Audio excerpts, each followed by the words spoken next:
বিশ্বনবী বলছেন, আল্লাহ কিয়ামতের দিন, যেদিন বন্ধু বন্ধুরে চিনবে না, বাবা ছেলেরে চিনবে না, পীর সাহেব মুরিদরে চিনবে না, ওই কঠিন বিপদের দিনে আমি আমার খাদিজারে যেন ভুলে না যাই। এই দুনিয়ার বুকে একটা মহিলাকে আরশের উপর থেকে আল্লাহ সালাম জানিয়েছেন, মহিলাটার নাম হলো খাদিজাতুল কুবরা তাহেরা। এই কলিজার টুকরা স্ত্রী চলে গেল, বিদায় নিলেন। বিশ্বনবীর কলিজাটা ভেঙে যায়, খান খান হয়ে যায়। যেই চাচা বিশ্বনবীর এত লালন পালন করলো, আদর যত্ন করলো, আবু তালেব, এই আবু তালেবও ঈমান না এনে দুনিয়া থেকে বিদায় নিল। শেল্টার দেওয়ার, আশ্রয় দেওয়ার বিশ্বনবীর দুইটাই জায়গা ছিল মক্কায়। এখন আর নবীরে কেউ শেল্টার দেয় না, এখন আর নবীরে কেউ শেল্টার দেয় না। নবীর হৃদয়টা ভেঙে খান খান, কই যাবে, কি করবে? কিন্তু আরশের উপর থেকে নবীর কষ্ট দেখে কে? আল্লাহ বললেন, নবী দুনিয়াতে কষ্ট, চলে আসেন, উপরে চলে আসেন। সুবহানাল্লাযী আসরা বিআবদিহি লাইলাম মিনাল মাসজিদিল হারামি ইলাল মাসজিদিল আকসা। এই দুনিয়ায় থাকার দরকার নাই, আমি আপনারে আরশের মেহমান বানিয়ে মেরাজের মেহমান হিসেবে আপনারে আরশের উপরে কবুল করে নিলাম। চিল্লায় কোন সুবহানাল্লাহ। দুনিয়ার বুকে রাখেন নাই, সারপ্রাইজ দেওয়ার জন্য আল্লাহর আরশে তুলে নিলেন। চিল্লায় পড়েন আল্লাহু আকবার। ফাতারদা, বিশ্বনবী খুশি হয়ে গেলেন। যেখানে বিশ্বনবীর মন খারাপ, বিশ্বনবীর মন ভালো করে দেওয়ার দায়িত্ব কার?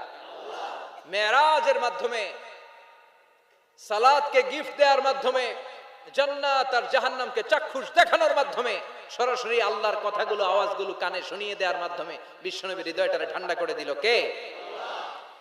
এরপরে দেখেন কি করে রব্বুল আলামিন বিশ্বনবীরে খুশি করে।